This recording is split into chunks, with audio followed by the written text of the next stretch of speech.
Okay, we're going to look at a couple of problems here where we're trying to investigate some different things. So let's just start on the top. Show that the function, the natural log of x, grows slower than x and slower than x squared as x goes to infinity. So what we want to do is we want to set it up so that x and x squared are both in the denominator, because in my personal opinion, it's easier to see when something grows towards 0. So we're going to put the natural log of x in the numerator.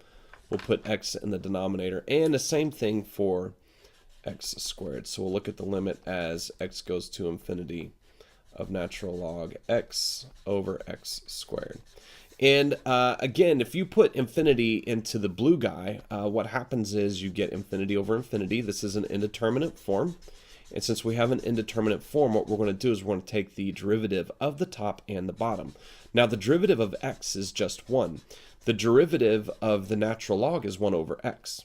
So the problem we're really working on is the limit as x goes to infinity of 1 over x over 1, but I don't need to write that. Now, as x goes to infinity, my limit goes to 0. So we can see that that the natural log of x does indeed grow slower than x. On the other side over here, we've got a situation where we've got the natural log of x over x squared. Again, if we put in large values in, we're going to end up with infinity over infinity, which is an indeterminate form. So we want to work with the limit as x approaches infinity of the derivative of those, which is 1 over x over 2x. And so remember, when you work with fractions, when you divide with a fraction, you multiply by the reciprocal. So this is actually 1 over x times 1 over 2x. So we're actually looking at the limit of 1 over 2x squared.